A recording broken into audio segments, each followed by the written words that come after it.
स्वागत है दोस्तों मेरे यूट्यूब चैनल में। आज हम सुनेंगे बेताल पच्चीसी की 21वीं कहानी, जिसका नाम है अनंग मंजरी व मणिवर्मा की कथा।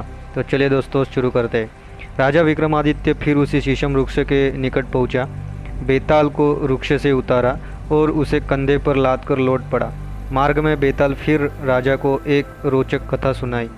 विशालपुर नाम की एक नगरी में पद्मनाम नामक एक महाप्रतापी राजा राज करता था। उसकी नगरी में अर्थदत्त नाम का एक व्यापारी भी रहता था, जिसने अपने वाणिज्य कौशल से अकूत संपदा एकत्रित की हुई थी। अर्थदत्त की एक ही संतान थी, अनंग मंजरी नाम की एक अजब सुंदर कन्या। अनंग मंजरी जब विवाह योग्य हुई तो उसके पिता ने ताम्रलिप्ति नगर के एक संभ्रांत व्यापारी युवक मणिवर्मा से विवाह कर दिया। अपनी पुत्री से अधिक स्नेह करके कारण अर्थदत्त ने उसे उसकी ससुराल नहीं भेजा, बल्कि अपने दामाद को वहीं रहने के लिए बुला लिया। जैसे किसी रोगी को कड़वी व तीखी दवाएं अप्रिय लगती है, उसी प्रकार अनंग मंजरी को अपना पति मणिवर्मा भी अप्रिय जान पड़ता था। लेकिन मणिवर्मा को अपनी पत्नी प्राणों से भी अधिक प्रिय थी। वह हर समय इसी प्रयास में लगा रहता था कि उसकी अति सुंदर पत्नी को कोई कष्ट न होने पाए। एक बार अपने माता पिता से मिलने के लिए मणिवर्मा ताम्रलिप्ति चला गया और काफ़ी दिन तक वहीं रहता रहा। उन्हीं दिनों एक बार जब अनंग मंजरी अपने विश्वस्त सखियों के साथ अपने भवन के एक ऊंचे झरोखे में बैठी थी, उसके नीचे एक गली में एक सुंदर और तरुण ब्राह्मण कुमार को आते देखा। उसके चेहरे का तेज देखकर वह उसकी ओर आकर्षित हो गई। वह राजपुरोहित का पुत्र था और उसका नाम था कमलाकर। कमलाकर ने भी ऊंचे झरोखे में बैठी अनंग मंजरी को देखा तो वह उसके रूप पर मुग्ध हो गया। वह कुछ क्षण उसी की ओर टकटकी लगाए देखता रहा, फिर एक मनोहारी मुस्कान उसकी ओर फेंकता हुआ वहाँ से चला गया। अनंग मंजरी उसकी मधुर मुस्कान पर जैसी पर मर मिटी। कमलाकर उसके मन पर काम बांध चला गया। उस दिन से सारी सुध बुध खोकर वह उसी की याद में विदग्ध रहने लगी। उसका खाना पीना छूट गया और वह लज्जा, भय एवं विरहोन्माद में दुबली तथा पीली पड़ गई। प्रिय मिलन बड़ा कठिन था। अनंग मंजरी निराश सी हो गई थी। कमलाकर को पाने की लालसा में वह एक दिन इतनी व्याकुल हो गई कि उसने प्राण त्यागने का ही निश्चय कर डाला।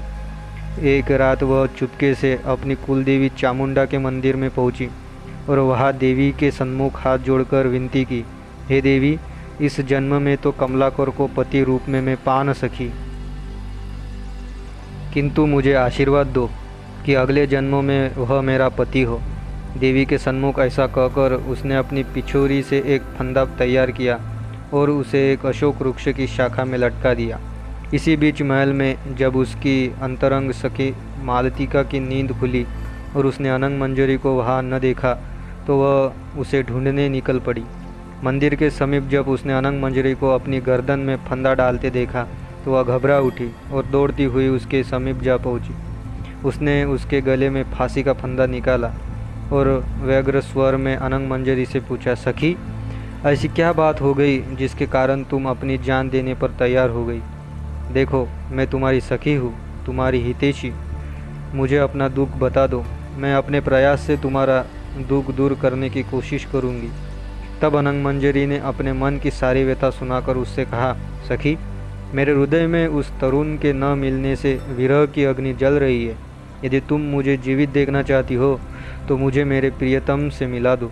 अनंग मंजरी के ऐसा कहने पर मालतिका ने उसे आश्वासन दिया, सखी, आज तो बहुत रात हो गई है, सवेरा होने पर मैं कुछ प्रबंध करूँगी और तुम्हारे प्रियतम को इसी जगह बुला लूँगी। इस बीच तुम धीरज धरो और अपने घर जाओ। सवेरा होने पर मालतिका छिपती छिपती कमलाकर के पास पहुंची।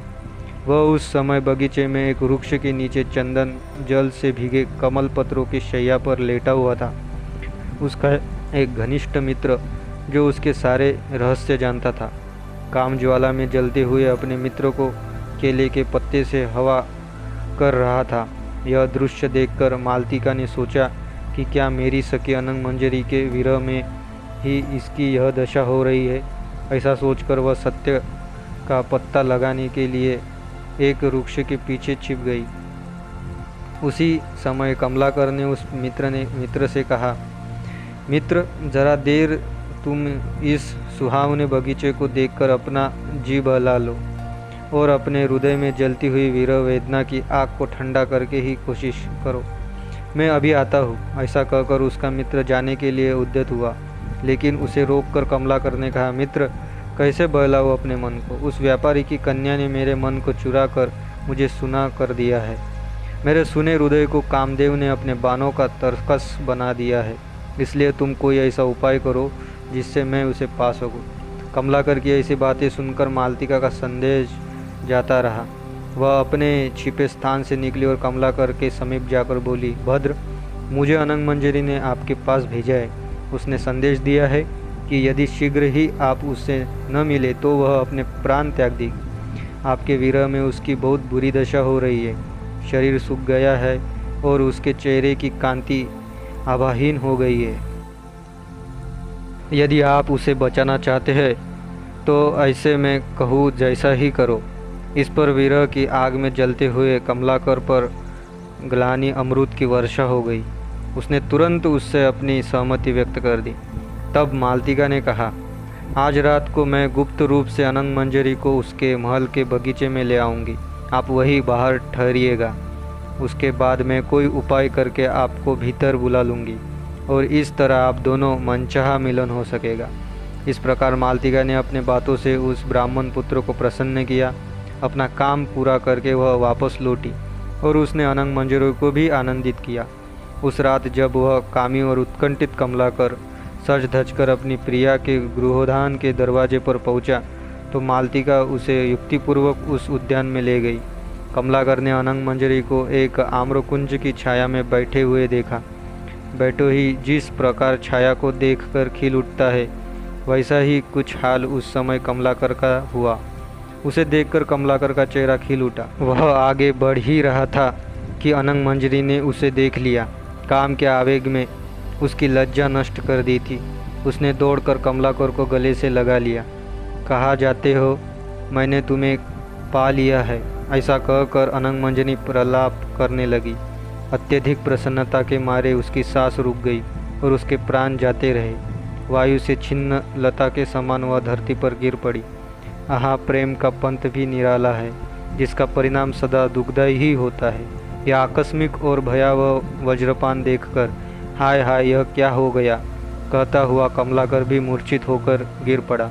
कुछ क्षणों बाद जब उसे चेतना आई तब उसने अपनी प्रिय को गोद में ले लिया और उसका आलिंगन तथा चुंबन करता हुआ अनेक प्रकार से विलाप करने लगा।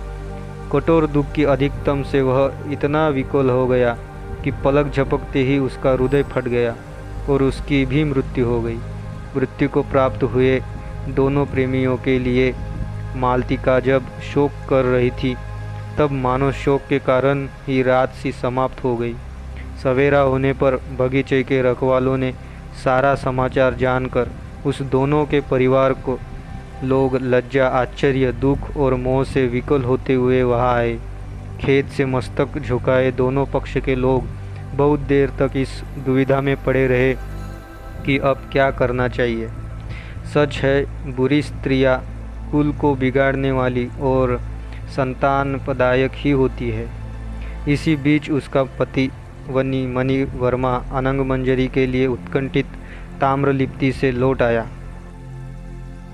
पत्नी को याद करता हुआ वह भी बगीचे में जा पहुंचा। वहाँ उसने अपनी स्त्री को पर पुरुष के निकट मरी हुई देखा। फिर भी उस पर अत्यंत अनुराग होने के कारण हृदय में शोक की अग्नि जल उठी और उसने भी वहीं पर अपने प्राण त्याग दिए। तत्पश्चात वहाँ इकट्ठे हुए लोगों की चीख पुकार सुनकर नगर के सभी लोगों को सारा वृत्तांत मालूम हो गया और वे विस्मित होते हुए वहाँ आ पहुँचे। अनंग मंजरी के पिता ने चामुंडा देवी का जो मंदिर बनाया था वह निकट ही था।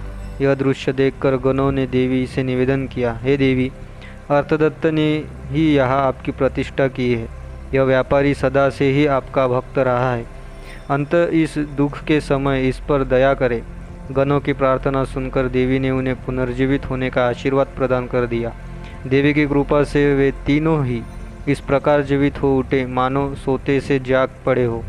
अब उनके काम विकार भी नष्ट हो चुके थे। यह आश्चर्यजनक घटना देखकर वहाँ उपस्थित सभी लोग बहुत आनंदित हुए। कमलाकर लज्जा से मस्तक झुकाकर अपने घर चला गया। अर्थदत्त भी लज्जाई हुई अपनी कन्या को उसके पति सहित घर ले गया। उस रात को मार्ग में जाते हुए बेताल ने यह कथा सुनाकर पृथ्वीपति विक्रमादित्य से पूछा, राजन, अब तुम मेरी इस शंका का समाधान करो कि प्रेम में अंधे बने हुए उन तीनों में से किसकी आसक्ति अधिक थी, अनंग मंजरी को कमलाकर की अथवा अनंग मंजरी के पति मणिवर्मा की। यदि जानते हुए भी तुमने मेरी शंका का समाधान नहीं किया तो मेरा वही शाप तुम पर फट पड़ेगा। बेताल की यह बातें सुनकर राजा ने उत्तर दिया, हे बेताल, मुझे तो इन तीनों में से मणिवर्मा ही अधिक मोहांध जान पड़ता है। कारण यह कि शेष दोनों तो एक दूसरे के प्रति अनुरूप थे और समय पाकर उनकी आसक्ति पक्की हो चुकी थी, अतः उन दोनों ने प्राण त्याग दिए तो ठीक ही था। लेकिन मणिवर्मा तो बहुत ही मोहांध था। उसको तो पर पुरुष के प्रति आसक्त अपनी पत्नी पर क्रोध करना चाहिए था, लेकिन ऐसा न करके उसकी प्रीति के कारण शोक से उसने अपने प्राण ही त्याग दिए थे। अतः सबसे ज़्यादा मोहांध वही हुआ, उसी की आसक्ति सबसे बड़ी थी। राजा का उत्तर बिल्कुल सटीक था। अतः बेताल संतुष्ट हो गया और पहले ही की भांति अपनी माया से राजा के कंधे से उतरकर अंतर्ध्यान हो गया। तत्पश्चात फिर वह उसी शीशम वृक्ष पर जाकर उल्टा लटक गया। दृढ़ निश्चयी राजा विक्रमादित्य भी पुनः उसे लाने के लिए उस शीशम वृक्ष की ओर दौड़ चले। दोस्तों, आप सुन रहे बेताल 25 की कहानियाँ। इसी तरह की कहानियाँ सुनने के लिए चैनल को सब्सक्राइब करें। थैंक यू दोस्तों।